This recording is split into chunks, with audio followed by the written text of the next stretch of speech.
Hey guys, so we are back with working on these tumblers, and I just noticed something. I left a little spot of vinyl. I can see the blue peeking through. The glitter is stuck to it, probably because I got Mod Podge on it, I'm sure. But as I picked this up to start the video, I noticed that. But we're gonna work on these tumblers that I'm working on. There it came. Yay! So you can still see there's like extra glitter in these middle parts. So I'm gonna try something. Not sure. Could be fantastic, could be awful.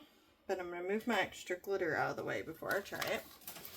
Because I'm gonna try to just take my heat gun, because it's glowing.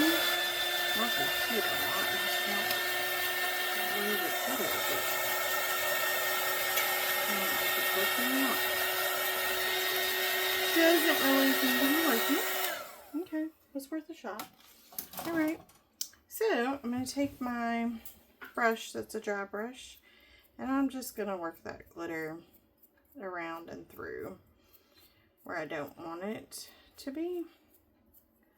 I'm actually going to try this because I think it's pretty sealed on there. I'm just going to brush extra off, and it may take some of our glitter off of our actual spots off, but I don't think it's going to take enough for me to feel like, oh no, there's a patch, you know, lacking glitter. So I think this might just work, because trying to go in between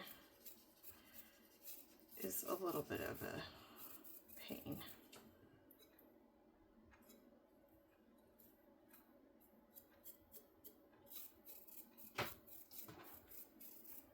So just kind of doing that and going all the way around.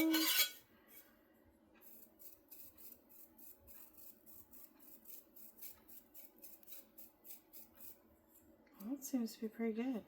I'm super stoked about this. It came out so cute. A butterfly. A butterfly. Alright, so I did a boo-boo. Left my Mod Podge brush with Mod Podge on it. So I'm gonna show you a little trick to fix. Everything's fixable. Pour a little bit of my rubbing alcohol in there, and I'm gonna let that sit. I try to work that brush, but I'm gonna let that sit for a little bit and get it to balance. Let that soak that up, and then we'll try to clean it up. But we're not gonna let that stop us. This was the extra Mod Podge that I had. We're going to see if that stayed fresh enough for us to use, or if it's just going to be a pitch thing. We'll find out. It's all good. Here's my little bit of transfer tape.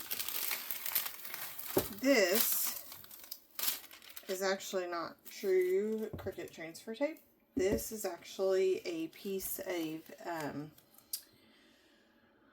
oh, it's like clear, what do I want to say? It's like a clear, transparent paper thing. Technically, you would put it in like your drawers or in your cabinets. It's just from it's a magic cover. That's what they call it. It's from the Dollar Tree. It's truthfully, for the most part, my favorite transfer tape that I like to do. So I like to do that kind because it's just easier for me. It's not as strong as, per se, the Cricut, but for what I usually do, it's perfect. Now, I would tell you that it can get really tacky if it gets too hot, or if you leave it on something too long. So just be aware of that. But I've learned that, and I just know to work around that. Does that make sense? Alrighty. So, working in this tight space, of course, but it's all good. All good. Just going to do that. Slowly try to take our back off and push our vinyl down as we go.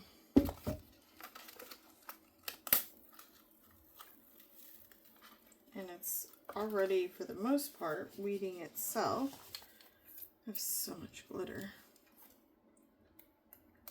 I've been writing thank you cards for my work, my regular job. I'm writing thank you cards. And right now, we don't have the official thank you cards that we want, but in the meantime, we have some. And they're glitter thank you cards, and they're very fancy, and they look really nice, and look great. But oh my gosh, I have this gold glitter. It's probably like this exact gold glitter all over my desk at work. And every time I write one, I'm covered in glitter. I'm like, I feel like I'm home in my craft space, but I'm not. I'm working. Like, dang it. Can I just be home working with my glitter? Boss is like, no. Nope, nope, nope. Like, you need to stay and answer phones. I'm like, aw. I'd much rather be here, but you know what? I gotta pay for my hobby, so that's fine. It's fine. 'Tis life. 'Tis the way it is. Okay. I can't decide which way I want this, like, which way I want to work on this from, what angle. So I just keep going in weird ways. Okay, that piece is probably done. It's pretty well covered in glitter, and it's done what I wanted it to do. I'll cut another piece when I need it. You get a pretty decent amount for $1 from the Dollar Tree. They don't always have it, and so in true crafter fashion, because they don't always have it, when I do find it, I usually buy several rolls, and now I have a massive stockpile, and I probably won't need more for a really, really long time because I went a little bit crazy. Last time I found it when I was still like, oh, I can never find it, or I need it, I bought like, probably no joke, I at least bought 5, but I might have probably no joke got like 10. So just a tad too many. So, you know, I probably don't need more for a really, really long time. But that's okay. Because you know what? I'm set. But I would say the disadvantage of that is now that like it sits in the craft space and is older, I feel like it does leave a really sticky residue if you leave it on too long. Alright, here comes the fun. Oh, that piece tried to fold over on me. I want you to fold that way so I can put you down.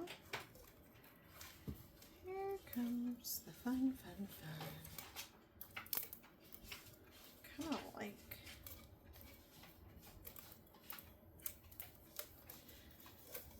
the spots that are on there a little bit better.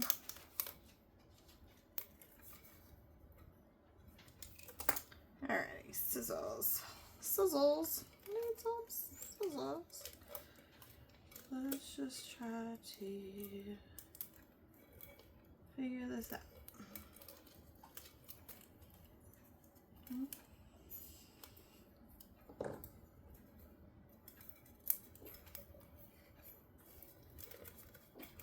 Okay. I feel like I need to come with like some story. Maybe this time I'll tell a story. Maybe you get to learn a little more about me. What do y'all think? Does it sound fun? I feel like there's a lot of silence because I've already told y'all how to do this, and we're doing our second one, so the steps don't need to be as explained. I'll still do some explaining in case you're joining for the first time. But, you know, if you're joining for the second time, this is if you've already watched the previous episode of this series, then you kind of know what I'm doing here. And it's just, I'm trying to get to where we don't have a straight line where these two ends meet, and that we have a natural progression of spots. I think that's cute. I won't do that little line. I'll keep that knot done.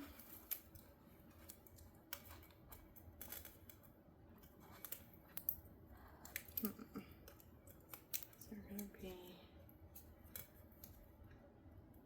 yeah, I think it'll be okay.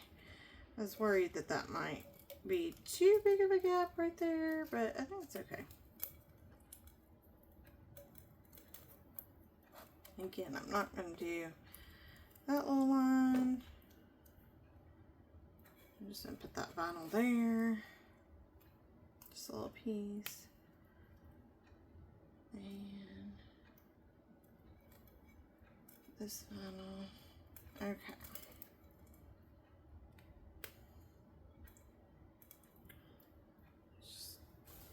I'll just know to not do that. I'm just thinking here though, I should maybe make this spot come around like that. And the nice thing is this tool that I'm using is just a needle inside a mechanical pencil that I had seen a tutorial on to make, and it has been my all-time favorite tool when I'm doing Cricut stuff. I don't know if I want both of those to go through that way.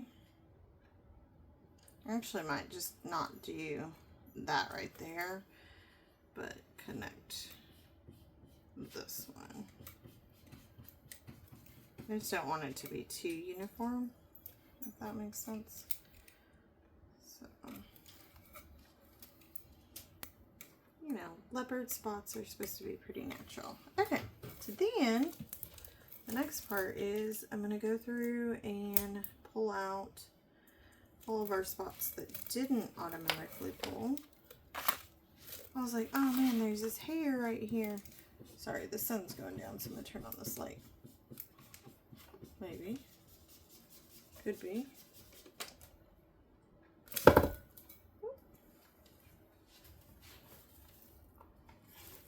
It unplugged a little bit. Let's try. Huh. Well, I am not going to turn that light on because it is not turning on. Just kidding. Oops. Pulled the other thing off of there. It's fine. It's fine. Oh, I have things falling on me. Y'all can't see it, but things are falling on me. We're good. Oh, there we go. Wasn't plugged in all the way. Okay. Anyhow, I was like, there's a hair right here, but it's not. It's where I scratched the resin when I was cleaning up this edge up here. So it's fine. Oh, this guy's little inside of his spot is up underneath. I don't know if I can get him out without ripping. Oh, I think I got it. Well, sort of.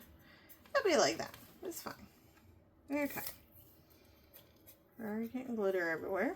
Shocking. Shocking, shocking. And again, I'm not super worried about the bubbles in the middle here because guess what? It's not something where we're going to be particularly accurate with it anyway. It's just as long as you don't end up with a huge glob of Mod Podge underneath.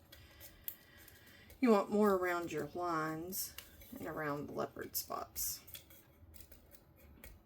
just so that you can make your lines better and don't have a big thing of Mod Podge go under. Okay, cool. This is stencil vinyl. It's really cheap, so I'll probably just toss those. There's not much I can do with them, or give them to the kids if they want to stick them on something and, you know, paint around it and then peel them off or something. But, all right. So, oh, our brush fell over. It's getting all gross. I shouldn't have touched it with my hands, but it's getting all stringy and unglued and stuck. So I'll set it back up to keep soaking. Wipe my hand off. It's luckily just Mod Podge. It's like whatever. I ain't gonna do anything. Grab another brush though. Let's see if putting this in this bag for, this has been sitting here for at least 3 nights, I would say. It's still very well and fresh. So that's good to know. It would be very chunky or dried like glue.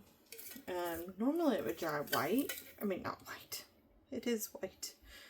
I've worked all day, y'all. In my defense.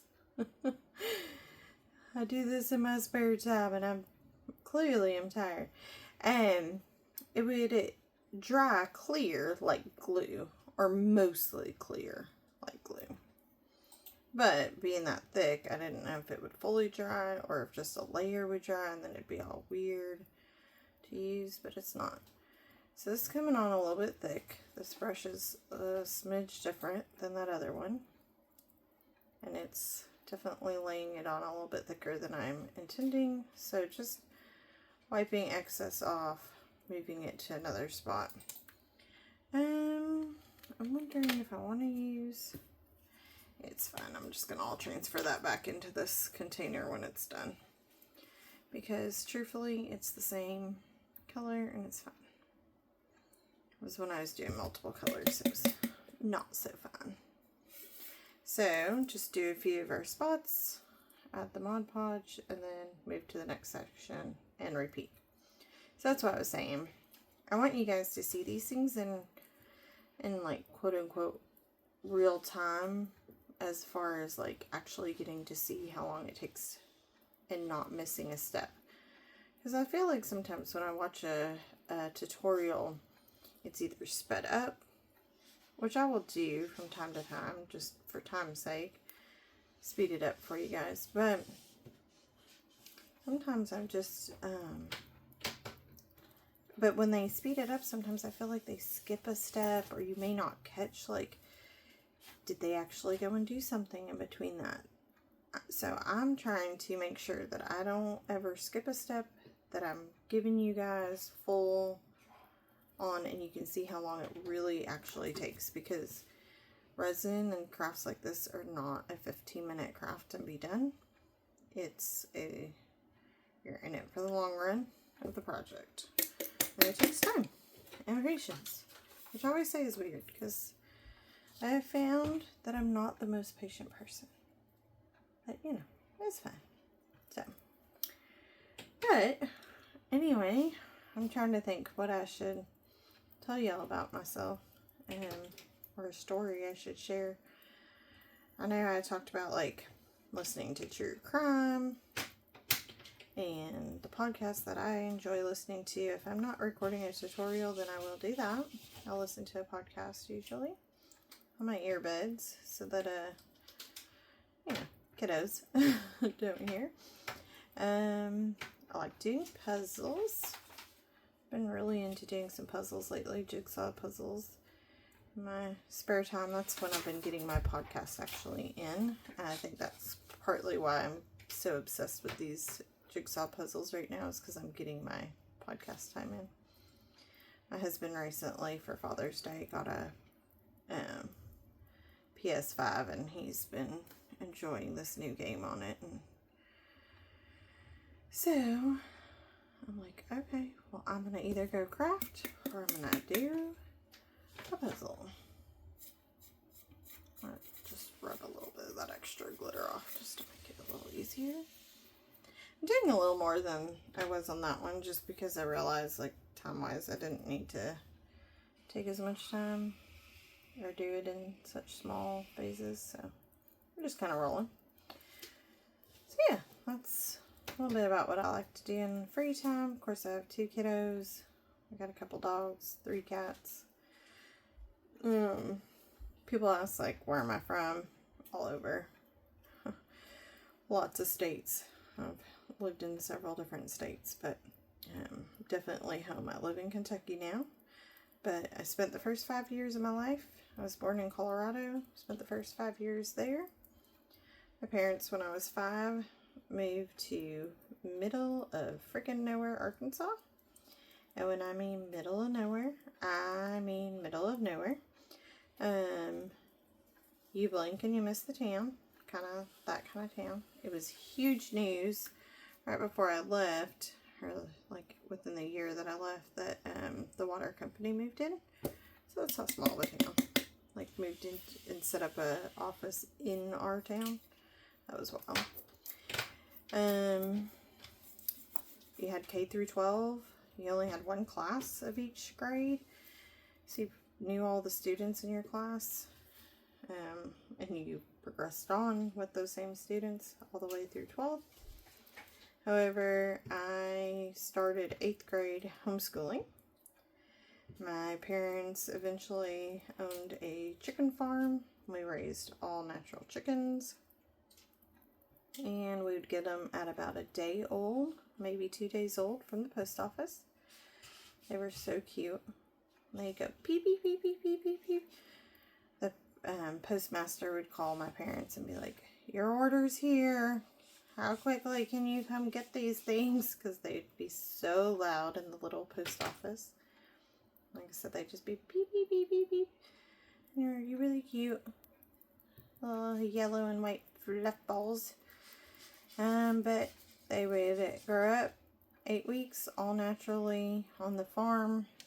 We would, I think it was like 4 weeks in the brood house. I'd have 4 weeks in there before they were old enough to go out to the field. And then we had these pins that moved across the grass, and they could get grass to eat and bugs and things. And my dad had formulated a special feed that was all natural. So then, because they couldn't just do one portion of the business, then they did a USDA processing plant. And then, because why would 2 businesses be enough? We went to 3 businesses, and after they were processed at the plant, we would market them. And we'd market them in Little Rock, which was like 2 hours away from the farm. So that was fun. It was always busy, always something to do, always chores. At any given time, we'd have, so we had 200 laying hens that were for eggs, and they would last about 2 years and give you good eggs for 2 years, and then they would slow down production. But you were only allowed to have 200 hens in your flock, so that was fun to try to keep up with how many we had to keep us on track there. But then as far as the chickens, those types of chickens aren't really good to eat. They're just tough because of the breed that they are. So we would get the same kind of chicken that like Resin or Conagra, those big companies use, at the day old, and then raise them all naturally. Such a good chicken. You can't get chicken like that.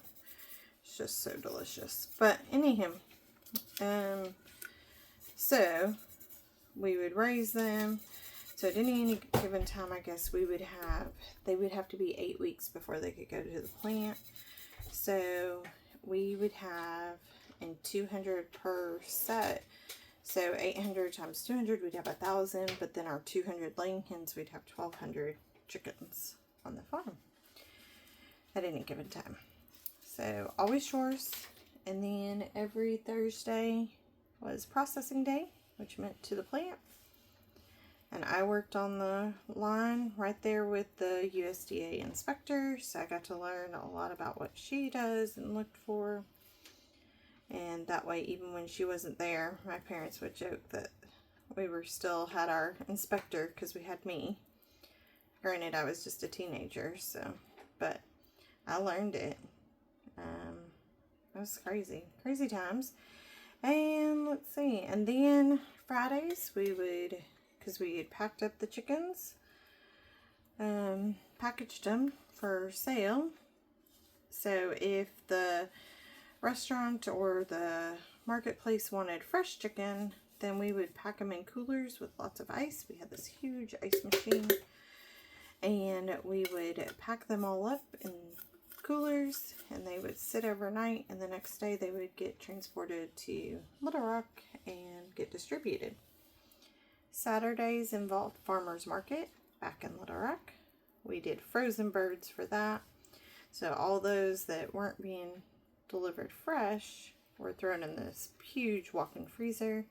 Side note, I got stuck in the freezer once. That was very alarming, let's just say. I had a little panic moment. It's not one of my finer moments, but I was a teenager, so you know, it's all good. I ran in there. I don't even remember what I was going to get, because that part doesn't matter in the story. But either I was getting a chicken out of there, a whole chicken, or I was putting something away in there. I really don't know.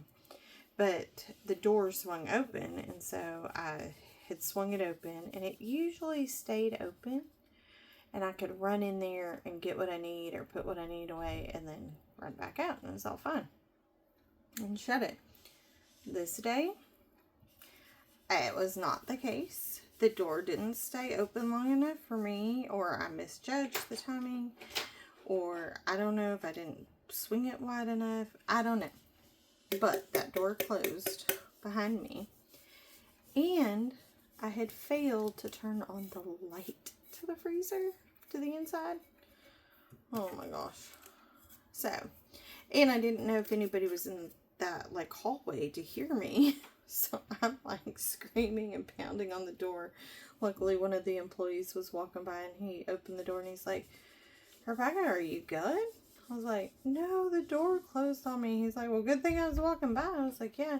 He goes, "You know that there's a latch on the inside and that you can open this door from the inside." And I was like, well, in my panic, I couldn't figure out that that's the case. And in my panic, I was terrified, and the lights were off. I couldn't see, so I don't know. So then I taught myself to practice and make sure I knew how to escape. Never did it again, by the way. I did good going forward. But yeah. So Saturdays consisted of going back to Little Rock. All the while, like, chores still have to be done. So we would get up at the crack of dawn, do chores, feed the chickens, make sure they had water, the live ones out there, and then go and do whatever marketing we were doing. Farmers market day, though, we would do chores the night before so that they had food and water.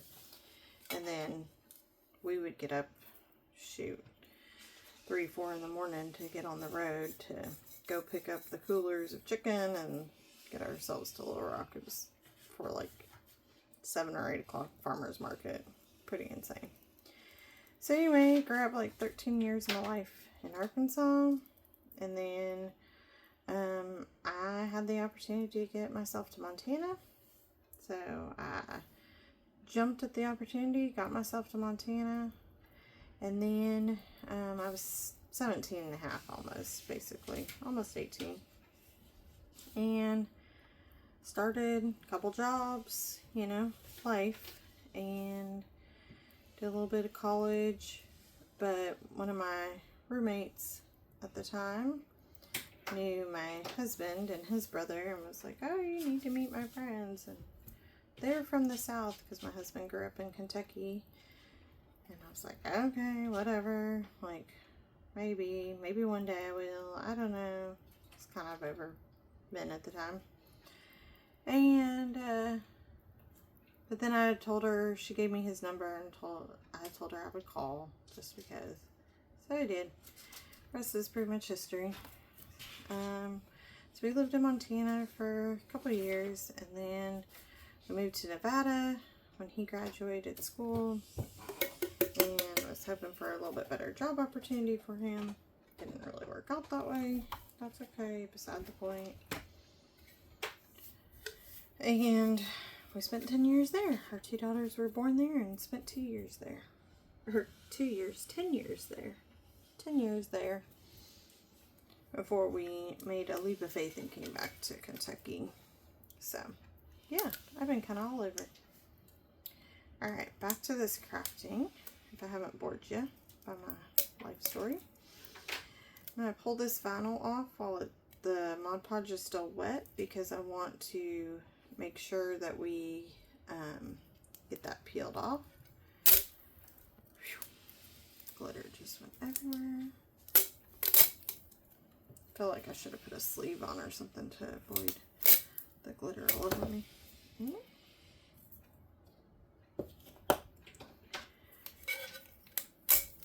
Oh my goodness. Like, some of it comes off really easy, but then the other does not.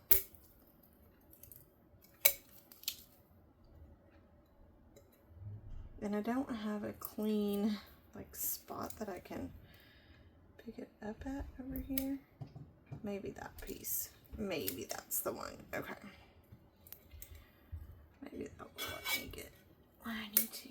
I'm trying not to bump it because I don't want to bump it on the table, and I don't want to bump a spot and mess it up. So I'm having to be kind of conscious of what I'm doing and not just go too crazy,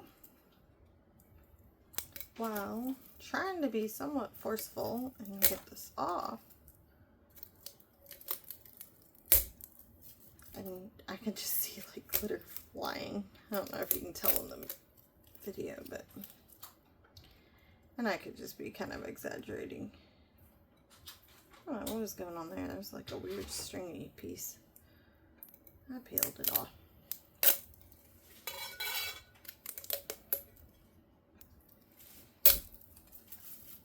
I know with the last one, like, I found a spot for my thumb to sit, and that I think helped.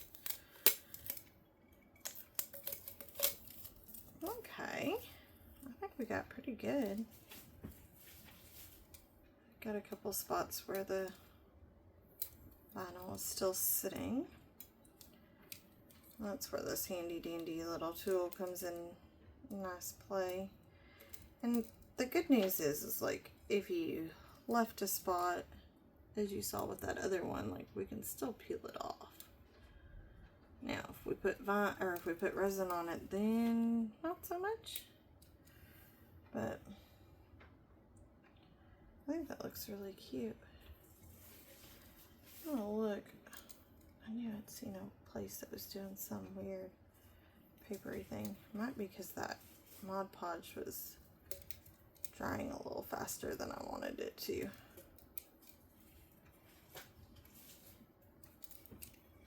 I think I need to put just a little dot right here. I don't think it needs to be much, or maybe even just round this one out a little.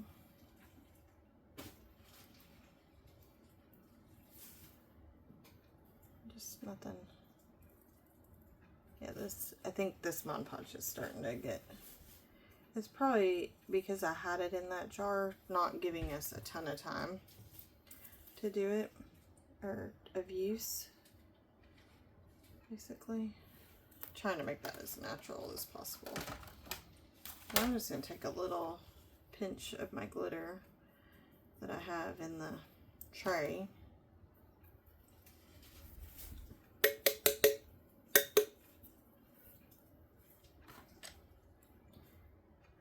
Just to make sure that I didn't go too wild.